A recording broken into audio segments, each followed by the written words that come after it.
दमोह जिले के बटियागढ़ क्षेत्र में स्थित जरारू धाम में मां नर्मदा भक्त दादा गुरु महाराज ने दर्शन कर पूजा अर्चना की और जंगल में भ्रमण किया। इस मौके पर कैबिनेट मंत्री प्रहलाद पटेल और राज्य मंत्री लखन पटेल भी मौजूद रहे। दादा गुरु महाराज ने पेड़ के नीचे दरबार लगाकर श्री राम संकीर्तन कराया और श्रद्धालुओं को रामचरितमानस की चौपाइयों के माध्यम से संबोधित किया। छत्तीसगढ़ में बढ़ते लव जिहाद के मामलों को लेकर विश्व हिंदू परिषद और धरसींवा क्षेत्र के लोगों ने उप मुख्यमंत्री विजय शर्मा को ज्ञापन सौंपा। विश्व हिंदू परिषद का कहना है कि प्रदेश के कई जिले ऐसे हैं जहां अक्सर लव जिहाद का मामला देखने को मिलता है, लेकिन अब तक इस पर कोई ठोस कदम नहीं उठाया गया। ताजा मामला धरसींवा थाना क्षेत्र का, जहां 31 दिसंबर को एक नाबालिग लड़की को साबिर नाम का युवक भगा ले गया। रेटी के भैरुंदा क्षेत्र में नकली बीज और ऊंचे दामों पर कीटनाशक बेचने की शिकायत मिली। इसे लेकर एसडीएम मदन सिंह रघुवंशी ने विक्रेताओं की बैठक ली। बैठक में विक्रेताओं को निर्देश दिए गए कि बिना लाइसेंस व्यापार, एक्सपायरी दवाओं की बिक्री और कालाबाजारी बिल्कुल बर्दाश्त नहीं की जाएगी। साथ ही सभी दुकानों पर स्टॉक रजिस्टर और सूचना बोर्ड अनिवार्य रूप से लगाने के लिए कहा गया। मुख्यमंत्री डॉक्टर मोहन यादव ने कांग्रेस पर तीखा हमला करते हुए कहा कि कांग्रेस ने जीवन भर डॉक्टर भीमराव अंबेडकर के साथ अन्याय किया। आरोप लगाया कि कांग्रेस ने न सिर्फ अंबेडकर को लोकसभा में आने से रोका, बल्कि उनकी योग्यता के अनुसार उन्हें मंत्रालय भी नहीं दिया। साथ ही उन्होंने कहा कि अंबेडकर के जीवित रहते कांग्रेस ने उन्हें सम्मान नहीं दिया और मृत्यु के बाद भी दिल्ली में उन्हें उचित स्थान नहीं मिला। रायपुर से जहां बिरगांव के शहरी प्राथमिक स्वास्थ्य केंद्र में प्रसव के बाद प्रसूता की मौत के मामले में कांग्रेस की जांच कमेटी ने पीसीसी चीफ दीपक बैज को रिपोर्ट सौंपी। कांग्रेस की जांच कमेटी को हॉस्पिटल की लापरवाही के सबूत मिले। इस मामले में पीसीसी चीफ बैज ने कहा कि घटना के समय अस्पताल में स्वास्थ्य सुविधाओं और डॉक्टर का अभाव था।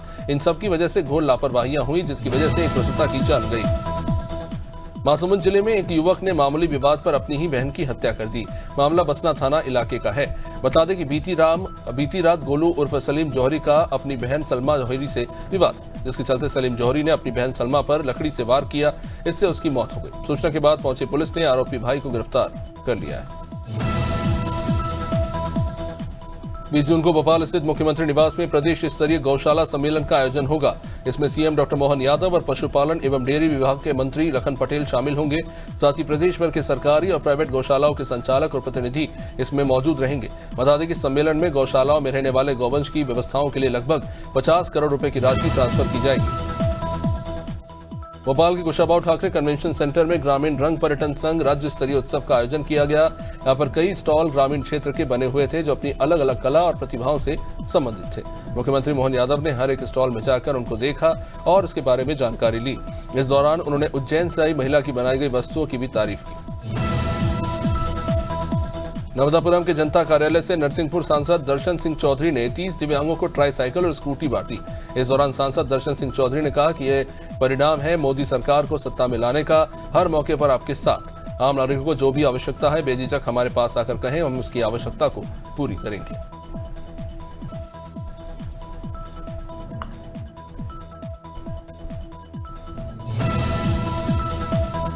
छत्तीसगढ़ के चिकित्सा शिक्षा विभाग की ओर से सभी सरकारी मेडिकल कॉलेज से संबंधित अस्पतालों में मीडिया मैनेजमेंट को लेकर एक सरकारी प्रोटोकॉल जारी किया, जिसमें छत्तीसगढ़ के बड़े सरकारी अस्पतालों में मीडिया कवरेज पर बैन लगा दिया। वह अब इस मामले को लेकर पूर्व मुख्यमंत्री भूपेश बघेल ने कहा कि पत्रकारों से हेल्थ डिपार्टमेंट को खतरा, इसलिए ये फरमान जारी किया गया है।